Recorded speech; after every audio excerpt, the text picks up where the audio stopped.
शाहिद भाई, अभिलाषा तो होती है कि हम हमारे जीवन में क्या चीज़ कमी है, क्या हमको और पाना है।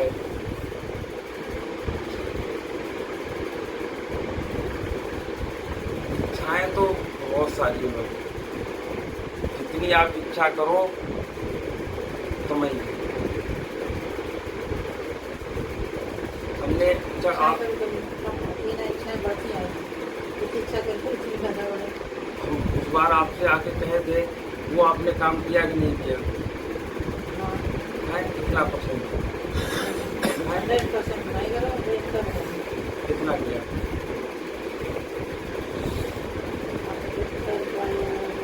नाम ये आपका,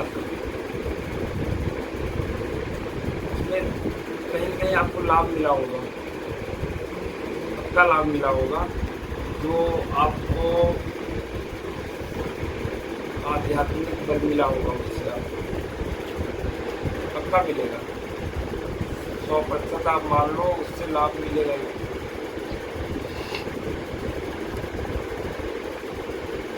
नाम जो है ना अध्यात्म में, ये अमोघ है, अमोघ शक्ति है नाम। फिर वो कहते हैं ना, नाम जब क्यों करें, तो नाम, हाँ, आप हम कहते हैं मंदिर मत जाओ, आप घंटी मत बजाओ, आप जो है शंख नगाड़ा और आरती नहीं कर, कोई बात नहीं, कोई समस्या नहीं। लेकिन आप अगर नाम जब करते हो तो आप नाम में वो पावर है, अभी नाम में वो शक्ति है कि वो सब कुछ मिल जाएगा। नाम जो है स्वयं भगवान को प्रकाशित कर देगा, ये सत्य है। नाम में इतना सामर्थ्य है कि आप जो चाहोगे हो जाएगा। आप कहोगे ना कि मैं ऐसा कर दूं, वैसा हो जाएगा, इतना नाम में पावर है, आप जान लो। मालूम है ना? ये नहीं तो आप क्यों नहीं करते? तो आप नाम पकड़ो, और नाम के साथ साथ में उसमें कुछ चीजें और है, वो ध्यान रखना है। नामा अपराध नहीं होना चाहिए। नाम जब तो ठीक है, नाम करोगे तो वो तो आपको सब कुछ दे देगा, ज्ञान विज्ञान सब कुछ प्रकाशित कर देगा नाम। लेकिन इसमें ध्यान ये रखना है कि नामा अपराध नहीं होना चाहिए। नामा अपराध भी है। नामा अपराध ऐसे हैं कि हम कम नाम जब करते हैं, ये ज़्यादा करता है, या ये ज़्यादा करता है, या हम तुलना, नाम की तुलना नहीं करनी चाहिए कभी, पहली बात। हाँ, गणना तो ठीक है, आप जैसे हम लोग काउंटर करते हैं, वो तो अलग विषय, कोई माला से करता है। हाँ, वैसे तो सासों की माला से जपा जाता है नाम, सासों की माला, ये माला नहीं, सासों की माला से राधा राधा ये भी जपा जाता है। और तो अच्छा, नाम अपराध ये भी होता है कि जैसे आपने कहा कि हमसे कोई काम, गलत काम हो गया, और हम 1000 नाम जब जो है हमने किया, वो हमने कहा इसको दे दिया, नहीं करना चाहिए। हालांकि उसका काट हो जाएगी, लेकिन वो अपराध है।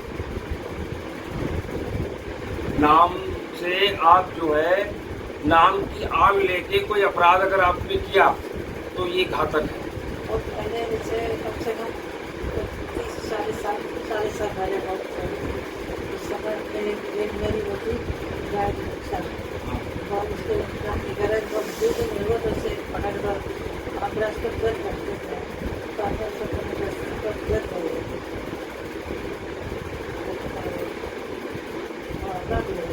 क्या दर्द रखती थी। हाँ, बहुत पहले याद हम 2 दिन से घर नहीं पाया, अच्छा पटक थोड़ी सी परेशानी हमें भी मेरे चीज़ें देखी। हाँ, तो जो आपने उसको दिया, हाँ नहीं, आपने कहा कि जो हमने जो अपना तत्व पूजा किया उसको दे दिया आपने, ये अगर आपने संकल्प करके दे दिया उसको, तो उसका आपको दोगुना होके मिलेगा, ये जान लो। हाँ नहीं, ये तो अच्छा है, ये बढ़िया है। पैर पड़ेगा, दीवार मारा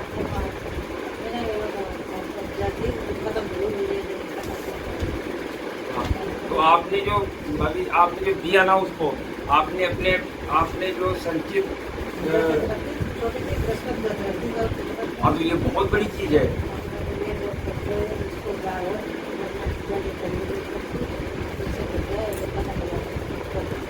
देखो बहुत हर चीज का अलग अलग विधान है।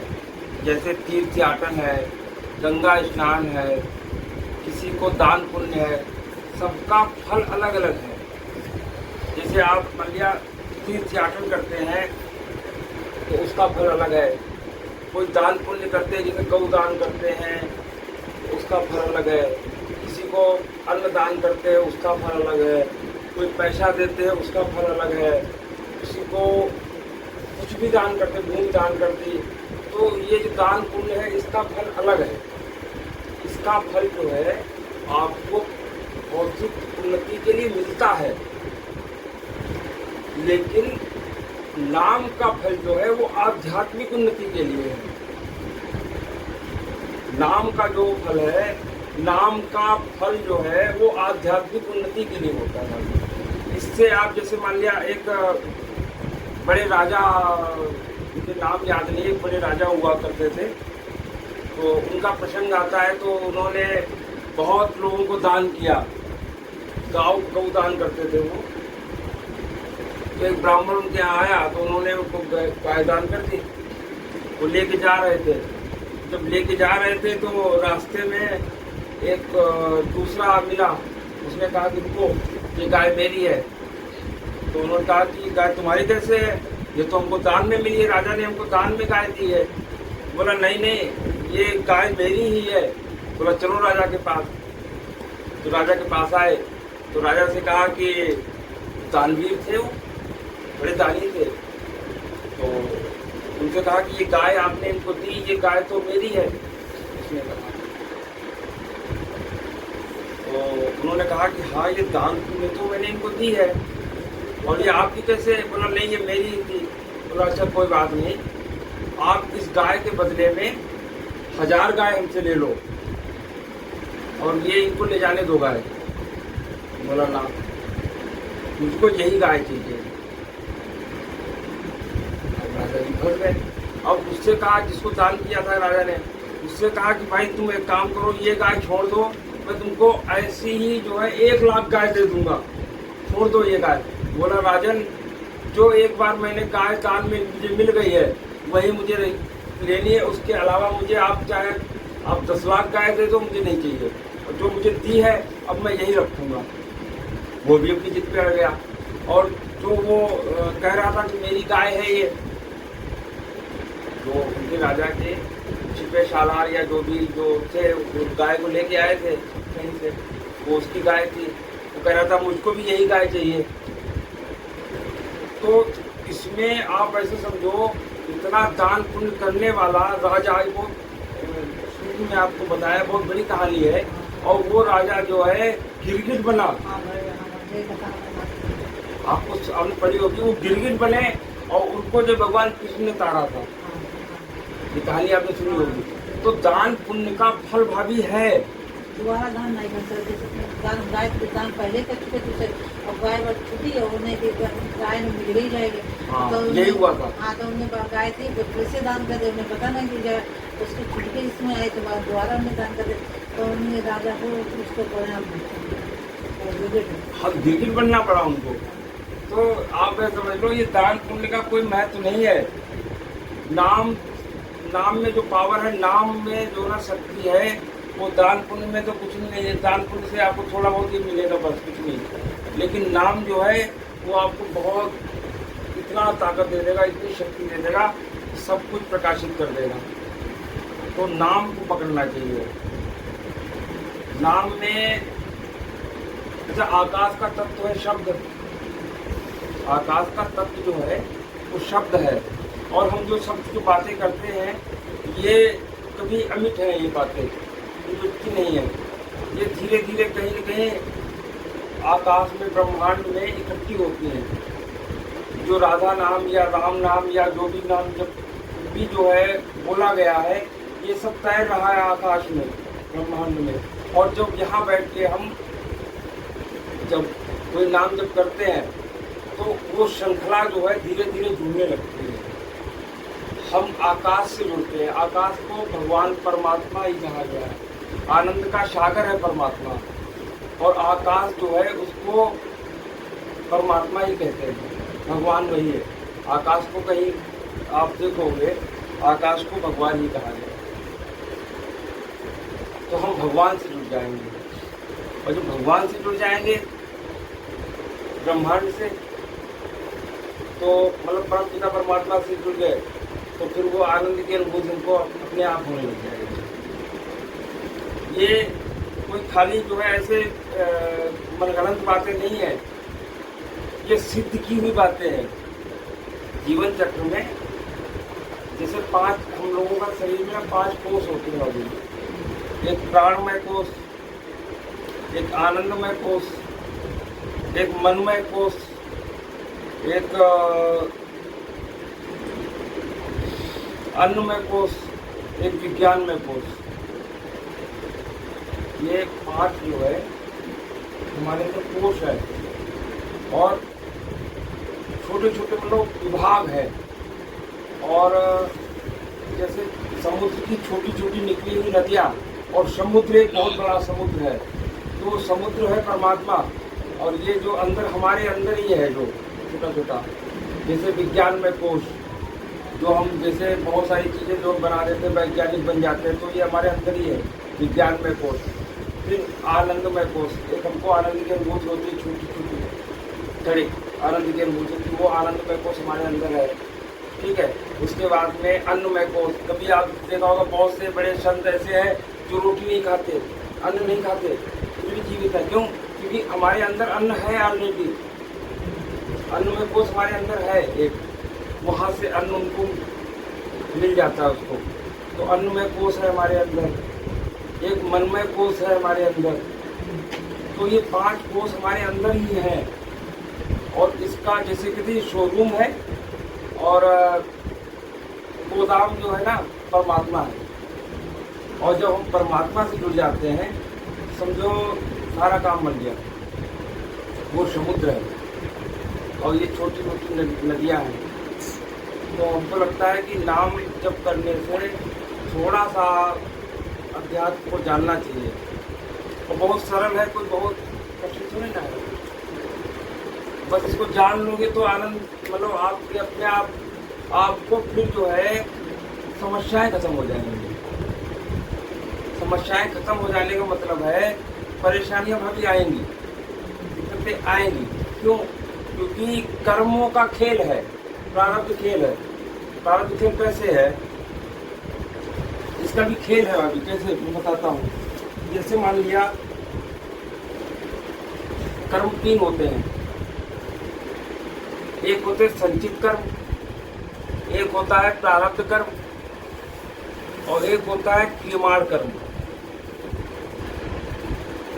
अब जो है संचित कर्म से, संचित कर्म का गोदाम होता है, उस गोदाम से नंदी थोड़ा सा पाप, थोड़ा सा पुण्य, कर्म अच्छे भी हैं बुरे भी हैं, जो गोदाम है कर्मों का, वहाँ से एक थोड़ा सा शुभ कर्म, थोड़ा सा अशुभ कर्म, दोनों को मिक्स किया और मानव शरीर की संरचना कर दी।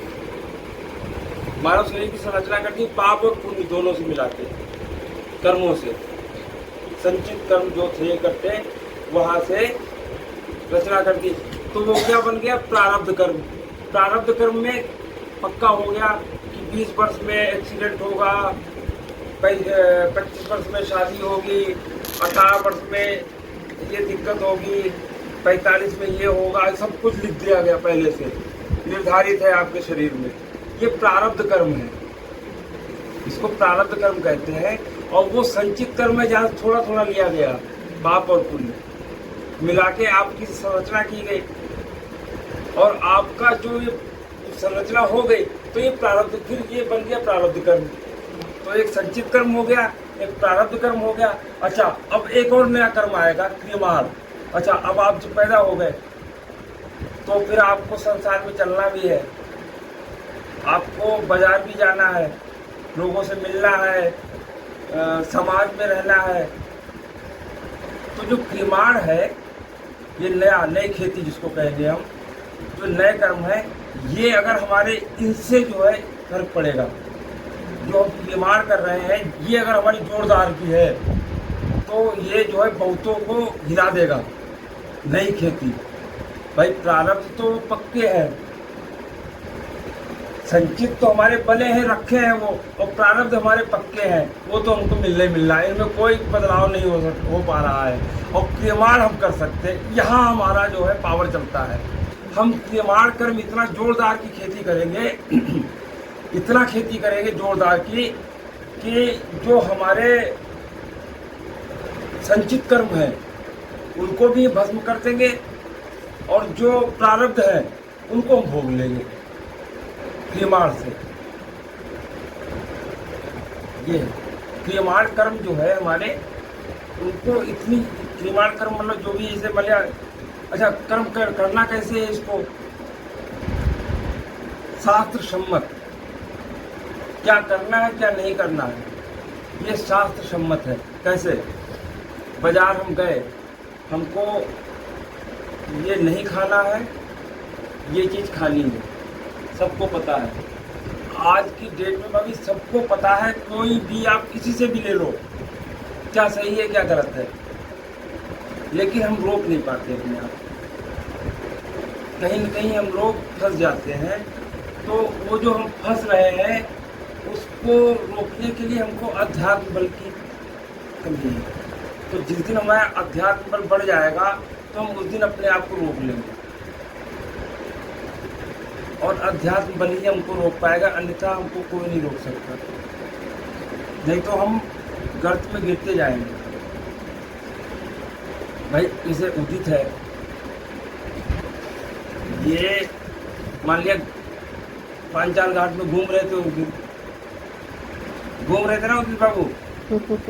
अच्छा, अब जैसे इनको मन चला सिगरेट पीने का, लड़के उनके साथ वाले लड़के सिगरेट पी रहे थे, अब इनका भी मन चला होगा मैं भी पीऊँ सिगरेट। तो वो जो गलत चीजें हैं उसको रोकने के लिए वो तभी रोक पाएंगे जब इनके अंदर आध्यात्मिक बल आएगा। जब आध्यात्मिक बल होगा कि नहीं मैं सिगरेट नहीं पीऊँगा, हमारे पापा नहीं पीते, हम क्यों पिए? हमारे को अच्छा, अगर पापा पीते भी तो उन्होंने गंदी खराब था, उन्होंने छोड़ दिया तो हम नहीं पिएंगे, लेकिन खराब है इस पे लिखा हुआ है कि ये निषेध है तो नहीं लेना है, तो नहीं करना है।